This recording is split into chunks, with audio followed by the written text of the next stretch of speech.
محمد المخصوص بجزيل البشرى وعلى آله وصحبه ذاكر الله كثيرا بالسر والجهراء.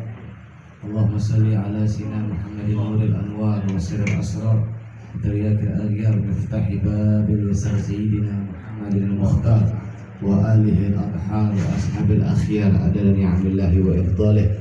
أما بعد, hadirin muhtaramun, para habaib, para sepuh, para ustaz, tokoh masyarakat, para pecinta baginda Nabi Muhammad SAW. Mudah-mudahan di malam yang penuh barakah ini, berkat Maulid Rasul SAW, kita memohon kepada Allah Subhanahu wa Ta'ala, mudah-mudahan habaib kita, orang-orang tua kita, ami kita dipanjangkan oleh Allah Ta'ala umurnya. Amin. Fi khairin wa lutuf wal afiyah, Allah Ta'ala berikan rezeki al-hisiyah wal ma'nawiyah. Amin. Mudah, yang banyak, yang berkah, yang gampang, dan Allah Subhanahu wa Ta'ala senantiasa mudahkan langkah kita untuk berbuat baik, untuk menyebarkan ajaran baginda Nabi Muhammad SAW. Amin ya rabbal alamin. Alhamdulillah, segala puji dan syukur senantiasa diaturkan kepada Allah Subhanahu wa Ta'ala atas segala macam nikmat yang telah Allah berikan, bahkan yang telah Allah Ta'ala siapkan untuk kita ke depan. Alhamdulillah, alhamdulillah, alhamdulillah. Salawat iring salam senantiasa diaturkan, dibacakan kepada junjungan agung Nabi besar Muhammad sallallahu alaihi wa alihi wa sahbihi wasallam, beserta sahabat, keluarga, pengikut, pecinta, pembela Nabi Muhammad SAW sampai akhir zaman. Ma'asyiral ikhwan wal ahbab yang dimuliakan oleh Allah Subhanahu wa Ta'ala. Alhamdulillah, malam yang berbarakah ini Allah Subhanahu wa Ta'ala kembali kumpulkan kita di majlis-majlis yang sedang berjalan di Kentang Azhar ini, yaitu Majelis Maulid Arba'in, keliling dari rumah ke rumah. Ini adalah satu bukti cintanya kita kepada Rasulullah Sallallahu Alaihi Wasallam. Dalam sebuah riwayat dikatakan bahwasannya kita umat Nabi SAW harus menampakkan rasa cinta kita dengan Rasulullah SAW. Harus dikeluarkan dari dalam diri cinta dengan Nabi SAW. Kenapa harus? Ya wajib. Nabi SAW itu paling cinta dengan kita. Nabi SAW yang ada di benak beliau, yang ada di dalam hati beliau, ummati. Yang dipikirkan Nabi itu kita. Bagaimana kita menjalankan kehidupan di dunia ini dengan ridhonya Allah Ta'ala, dan tak kala kita meninggal dikumpulkan bersama Nabi SAW. Itu yang ada di pikiran Rasulullah SAW. Makanya kita menjadi umat Nabi SAW, jangan buat Nabi SAW menangis. Jangan buat Rasulullah SAW bersedih. Dalam sebuah hadis Nabi SAW bersabda, Inna a'malu ummati tuqradu alayya fi kulli yawmin isnin wal khamis. Sesungguhnya amal ibadah umatku, kata Nabi SAW, itu diajukan kepadaku setiap hari Senin dan hari Kamis. Jadi apa yang kita gawe itu, Nabi SAW tahu. Tidak usah yang kita gawe, yang terbesit di dalam hati kita pun Nabi SAW tahu. Jadi makanya jangan buat hati Nabi bersedih. Kalau aku dapati amal tersebut baik, maka aku memuji kepada Allah Subhanahu wa Ta'ala. Kata Rasulullah SAW. Wa idza wajadtuhu syarran fabaqaitu fi kubri. Seandainya aku dapati amal ibadah tersebut buruk, aku menangis di kuburku. Tega tak kita buat Nabi nangis? Tega tak kita buat Rasulullah meneteskan air mata gara-gara tingkah laku kita? Apalagi sekarang zaman yang luar biasa penuh fitnah, maksiat merajalela.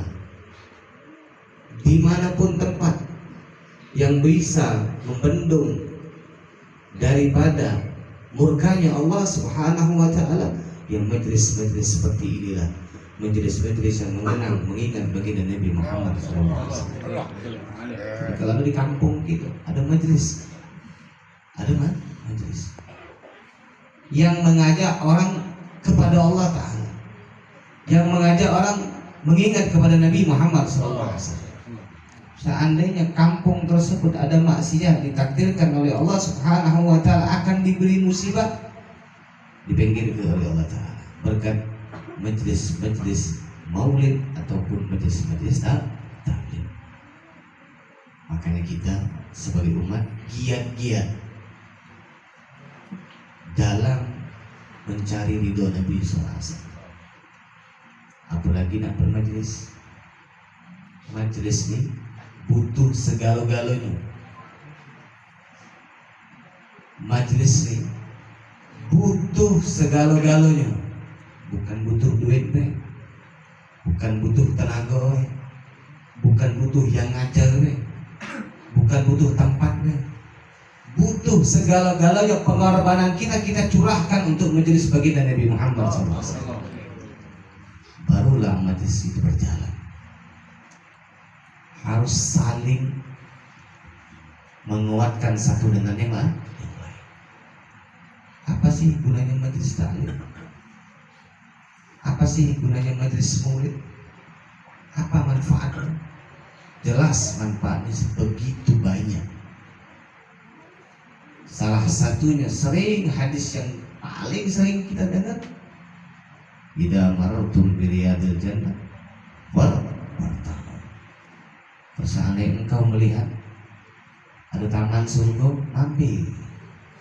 Disuruh mampir. Duduk di taman surga, bernikmat-nikmat di taman surga. Sudah di dunia tidak galak duduk di taman surga, mana kaki di akhirat. Paling cepatnya asbab untuk seseorang mendapatkan hidayah dari majelis taklim, paling cepat di majelis taklim inilah Allah Ta'ala bukakan pintu hidayah gitu. Di majelis taklim inilah Allah Ta'ala akan tuntun kita dalam menggapai ridhonya Allah Subhanahu wa Ta'ala. Nah, majelis ini luar biasa berat. Setannya banyak yang menggoda kita ini. Majelis maulid atau majelis taklim bukan setan sikok yang menggoda kita. 70.000 setan yang menggoda kita. Bayar 70.000. Pas nak pergi, sudahlah kak, tak salah pergi, duduk dia di rumah. Pas nak keluar, ayah nak kemana? Abah nak kemana? Baru duduk di majlis sudah ngantuk. Barulah duduk di majlis sudah kan? Barulah nak khusyuk, HP bunyi, ada yang telepon suruh balik. Macam-macam godaan syaitan untuk meninggalkan, untuk ngajak kita meninggalkan keluar dari majlis. Itu makanya harus kuat-kuat dalam bermajlis taklim. Kita lemah dalam majlis baik. Di gedor diajak, dari pintu ke pintu diajak. Suruh duduk, suruh belajar, suruh baca, suruh dengar. Baik itu kan. Cuba kita duduk zaman Nabi SAW. Di gedor oleh Rasulullah SAW diajak pegang rumah kita. Gigi kan ada kita. Mungkin air selimut gitu. Cuman diajak duduk, diajak berpartisipasi untuk memakmurkan majelis taklim. Majelis baginda Nabi Muhammad SAW. Tempat yang paling bagus, yang paling indah di muka bumi ini, kata Sayyidina Umar, tempat yang mana di situ didirikan majelis taklim. Kalau kita nih betul dari rumah nak ke majelis, di rumah nak ke majelis. Seandainya kita ni punya dosa sebesar gunung Tihama, Gunung Tihama tuh pada saat di Mekah kan? Dosa kita nih sebesar Gunung Tihama. Perjalanan kita ke Majelis Taklim itu dosa. Sampai ke Majelis Taklim, balik dosa itu hilang, sudah dihapus oleh Allah Subhanahu wa taala. Setiap langkah kaki kita dihitung ibadah oleh Allah Subhanahu wa taala. Alhamdulillah kelemahan. Dosa banyak, duduk Majelis Taklim diampuni oleh Allah Subhanahu wa taala.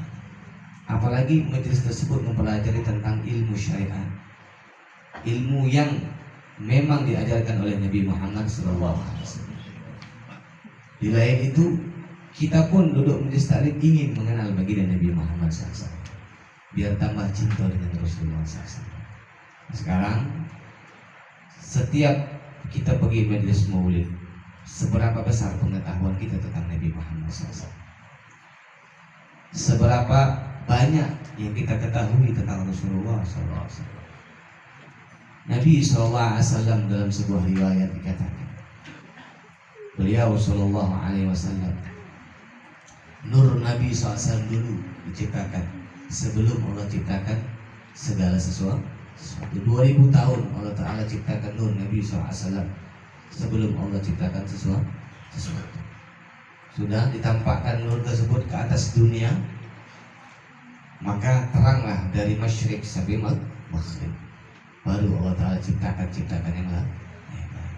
Nur Nabi SAW diletakkan ke Sayyidina Adam alaihissalam, yang mana dalam riwayat dikatakan bahwasannya malaikat disuruh sujud kepada Nabi Muhammad SAW, disujud kepada Sayyidina Adam. Karena apa? Karena di keningnya Sayyidina Adam alaihissalam ada nur baginda Nabi Muhammad SAW. Sujud penghormatan kepada Rasulullah SAW. Masalah betul. Dan nur inilah, berkat nur Nabi SAW inilah segala macam Allah Ta'ala ciptakan. Berjalan nur tersebut dari Sayyidina Adam ke Nabi Allah Sis, terus sampai ke Sayyidina Abdullah dan pindah ke Sayyidatuna Aminah binti Wahab. Nah, nur ini dijaga oleh Allah Subhanahu wa taala. Dan nur Nabi SAW inilah yang mengajarkan tasbihnya para malaikat. Malaikat bertasbih kepada Allah Ta'ala, itu yang mengajarkan nur Nabi Muhammad SAW. Surga yang begitu banyak kenikmatannya, itu pun tercipta dari nur baginda Nabi Muhammad. Neraka segala macam tercipta dari nur Nabi Muhammad SAW. Surga dulu pernah ngadu dengan Allah Ta'ala, saking rindu dengan Nabi SAW. Surga ngadu dengan Allah Ta'ala, ya Rabb, izinkan aku untuk menampakkan diri bersama Nabi SAW. Aku ingin duduk dengan Nabi, aku ingin bermalam dengan Nabi, aku ingin dimanapun Rasulullah berada, aku ingin ikut di surga dengan kenikmatan. Lalu Allah Ta'ala melarang surga tersebut untuk bersama Nabi SAW menampakkan ke dunia, biar kita ini beriman dengan alam Allah. Surga itu luar biasa cinta dengan Nabi SAW. Nanti tak kalah Nabi SAW dan umatnya masuk ke dalam surga, Allah menja'alna minhum. Amin, amin. Ya. Kita umat Nabi dan Rasulullah SAW masuk ke dalam surga. Surga itu senangnya bukan main. Gembira surga, menjadi luas surga, menjadi nikmat surga karena kedatangan Rasulullah SAW dan umatnya.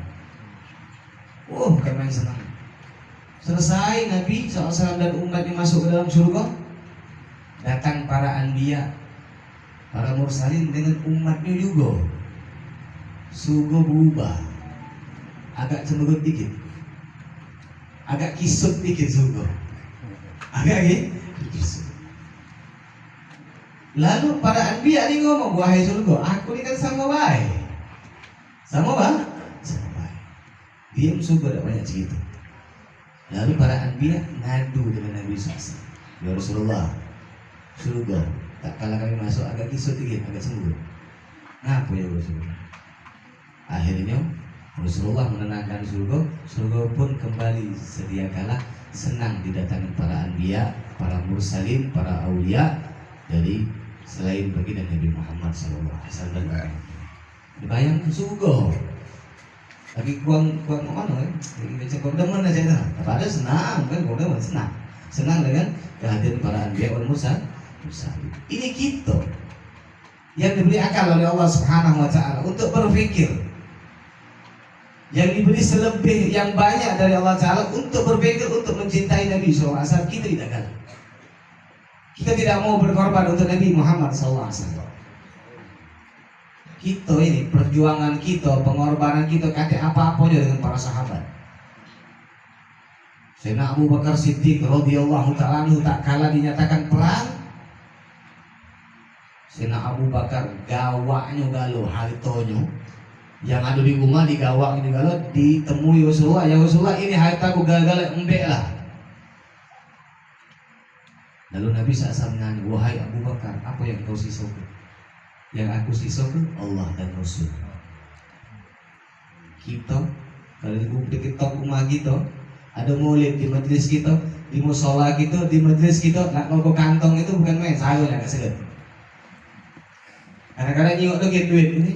Yang bawa apa yang baru 2.000 pula minta makan ke kuping. Nah itu kita. Kenapa? Karena kita belum begitu mencintai Nabi Sallallahu Alaihi Wasallam seperti mereka para sahabat. Belum lagi Sayyidina Umar, belum lagi Sayyidina Abdurrahman bin Auf dan sahabat-sahabat semuanya bukan hartonya, nyawonya diunjukkan dengan Nabi Muhammad SAW.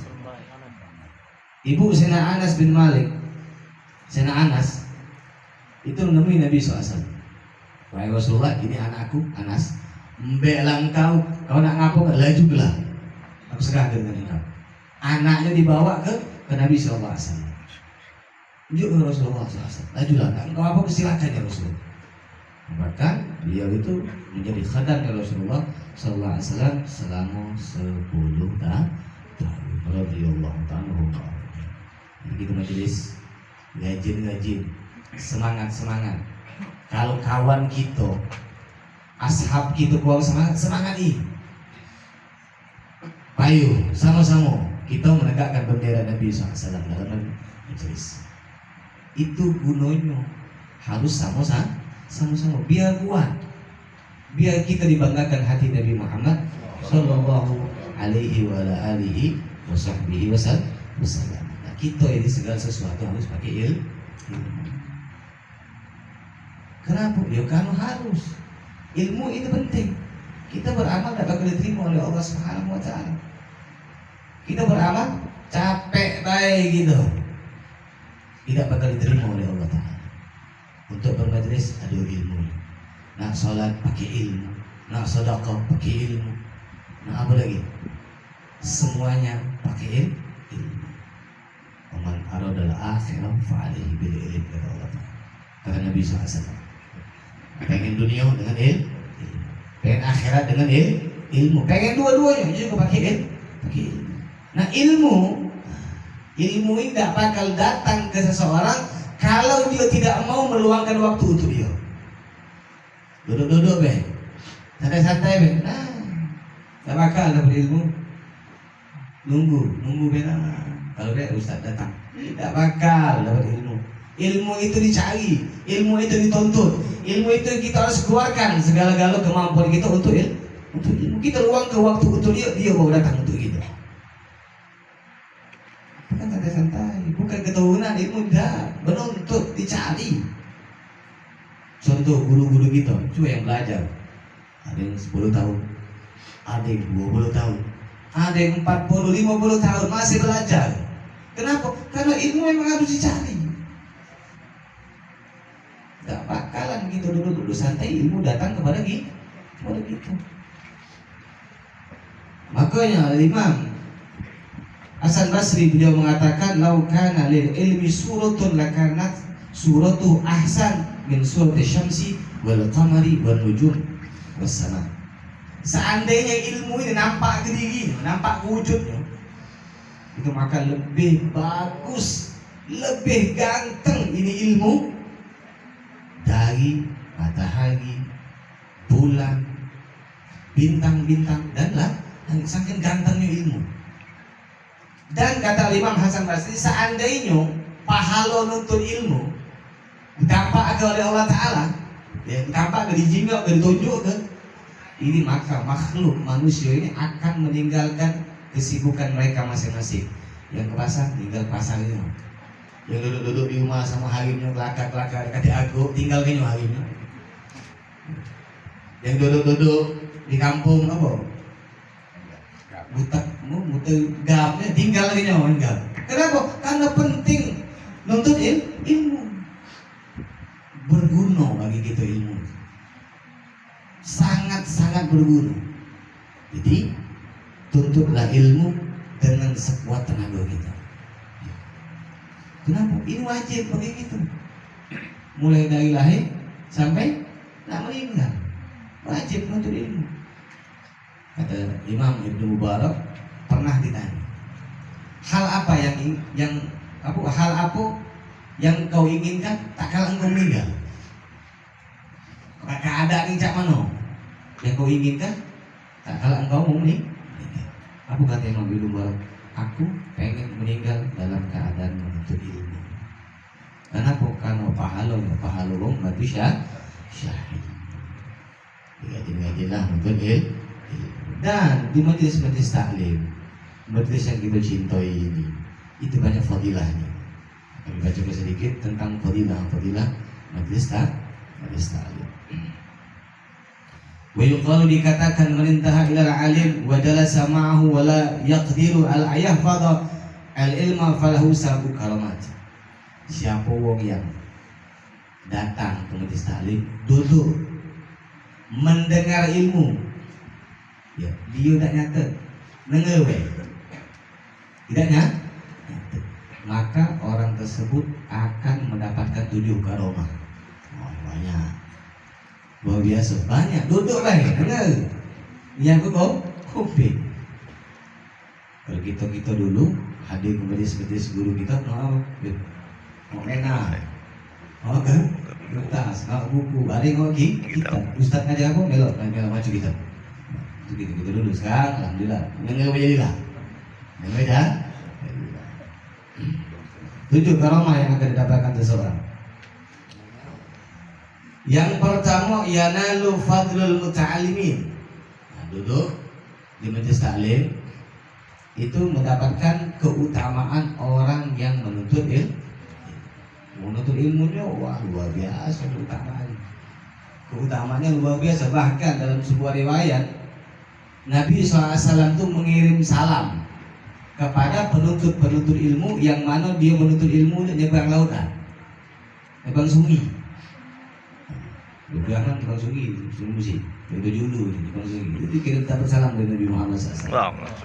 Menuntut ilmu, tidak kan? Dari sungai gitu. Dari Subang Ulu dapat salam dari Nabi Muhammad SAW. Kenapa? Karena dia ada bangsu, luar biasa. Itu yang pertama, mendapatkan keutamaan orang yang menuntut ilmu. Yang kedua, mada majalisan indahu kana mahbusan lil dzunub wal khataya. Selagi orang tersebut duduk di majelis taklim di depan orang alim tersebut, dia akan dijaga dari dosa dan kesalahan. Kan yang dijaga dari dosa dan kesalahan. Kita ini susah untuk dijaga dari dosa dan kesalahan. Kenapa? Hati kita. Wah, Ustaz ini ceramah ini dia hujan. Dia jaga jaga. Iya. Ustaz itu ceramah cecek itulah. Pasang aku segini gitulah kalimat sampai. Biasanya itu. Nah, ini dosa, perkara yang cek ini kan dosa. Nah, itu makanya kita dijaga oleh Allah Ta'ala berkat kita duduk di majelis taklim di depan orang yang mengajarkan ilmu agama. Dua.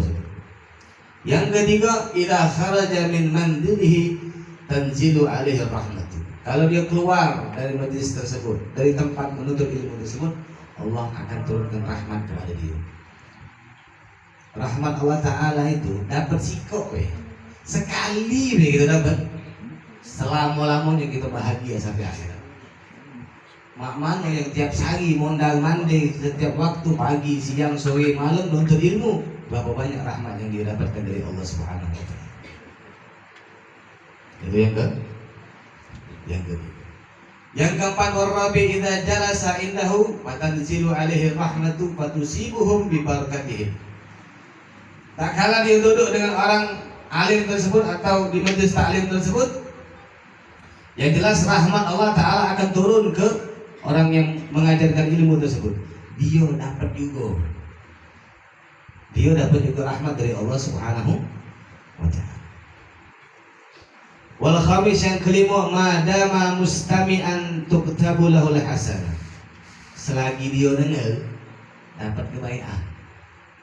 Kio-kio gitu di majelis taklim itu berapa banyak, berapa lama kita dengar, berapa menit, berapa jam. Nah, semua itu pun juga kita akan dapatkan pahala kebaikan dari Allah Subhanahu wa Ta'ala. Alhamdulillah, makanya rajin-rajin majelis taklim, majelis Maulid Rasul sallallahu alaihi wasallam. Yang ke-6, tahufu alaihimul malaikatu bi ajnahitiha ridwan wa huwa fihi. Malaikat akan menurunkan sayapnya menaungi mereka karena ridho dengan apa yang mereka lakukan. Jadi malaikat nih di majelis taklim itu kita beda nyingau. Karena pengamat rasul itu tidak dibukakan oleh Allah Subhanahu wa Ta'ala. Malaikat menaungi orang-orang yang dalam menuntut ilmu karena ridho dengan apa yang mereka lakukan. Wasabi, terakhir, kullu qadamin yarfa'uhu wa yadha'uhu yakunu kafaratun lil dunubi rafi'an li darajati lahu wa ziyadati fil hasanat. Setiap langkah kaki yang dia langkah tuh, itu Allah Subhanahu wa Ta'ala akan menghapus dosa wong tadi. Mau banyak langkahnya. Kalau dekat, nanti dekat. Kalau dekat, agak muter dikit. Biar banyak langkah kayak gitu. Ya. Motor, berapa banyak putaran motornya, motor itu. Bensinnya juga dekat kampung. Bensin berapa banyak bensinnya kan? Habis. Diampuni oleh Allah Subhanahu wa Ta'ala. Dan diangkat derajatnya setinggi-tingginya oleh Allah Subhanahu wa Ta'ala, dan ditambahkan kebaikan atas orang tersebut.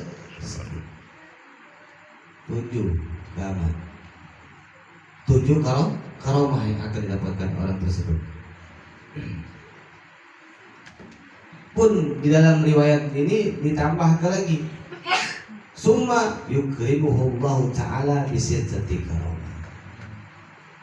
Dari 7 ini ditambah lagi oleh Allah Ta'ala tambah 6. Jadi berapa? 13. Jadilah ini lebih banyak. Begitu banyak nikmat dari Allah Ta'ala bagi orang-orang yang menuntut ilmu. Semangat di diri kita. Kalau diri kita lagi lesu, lesu capek. Ya, manusiawi itu sifat capek, itu sifat manusiawi. Capek badan. Oh iya, karomah, barokah menuntut ilmu itu luar biasa. Dosa diampuni oleh Allah Ta'ala. Sebanyak apapun dosa kita, sebesar gunung diampuni oleh Allah Ta'ala. Pergi, semangat lagi diri kita. Kawan kita pun itu disemangati untuk menuntut ilmu. Kenapa? Ilmu ini penting. Segala macam yang kita lakukan kalau tidak pakai ilmu ditolak oleh Allah Subhanahu wa Ta'ala.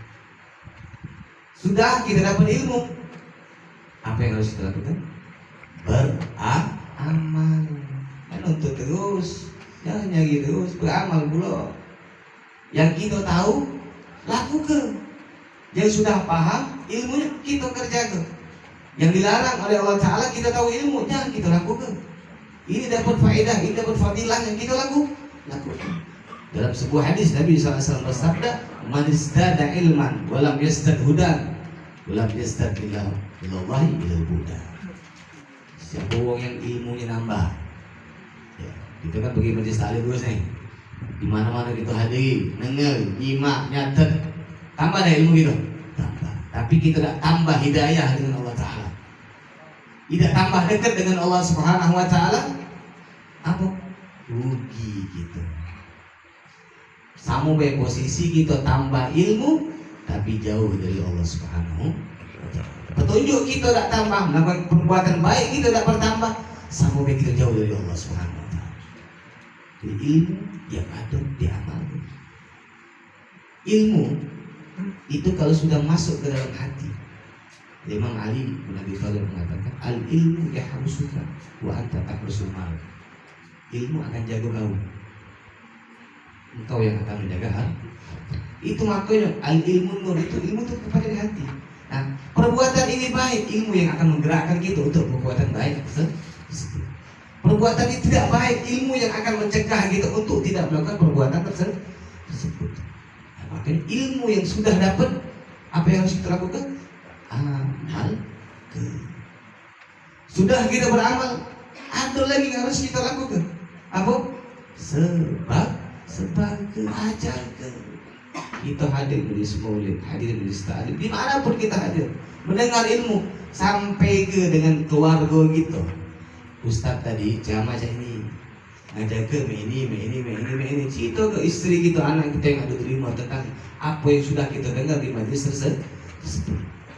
Itu tandanya kita menyebarkan apa yang sudah diajarkan oleh Nabi Sallallahu Alaihi Wasallam, dan kita masuk dalam kategori hadis Nabi SAW, balighu ani walau masuk tuh. Sama baik kita melaksanakan perintah baginda Nabi Muhammad Sallallahu Alaihi Wasallam, dan inilah yang bisa kami sampaikan. Mudah-mudahan dengan berkat Nabi Muhammad SAW di majelis kita, Allah Ta'ala panjangkan umur kita dalam doa dan ibadah kepada Allah Subhanahu Wa Ta'ala.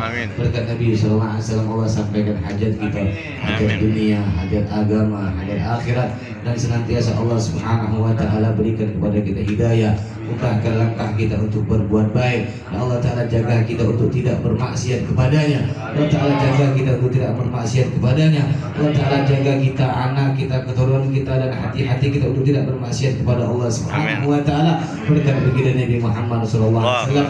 Allahumma inna hadha du'a wa minkal ijabah. Allahumma inna hadha du'a wa minkal ijabah. Allahumma inna hadha du'a wa minkal ijabah wa hadha jahdu wa laka tukalan wa inna lillahi wa inna ilaihi raji'un wa la hawla wa la quwwata illa billahil aliyyil azim. Sallallahu ta'ala sayyidina Muhammadin nabiyil ummi wa ala alihi wa sahbihi wa sallama walhamdulillahi rabbil alamin. Wabillahi taufiq wal hidayah wa ridha wal inayah. Wassalamualaikum warahmatullahi taala wabarakatuh.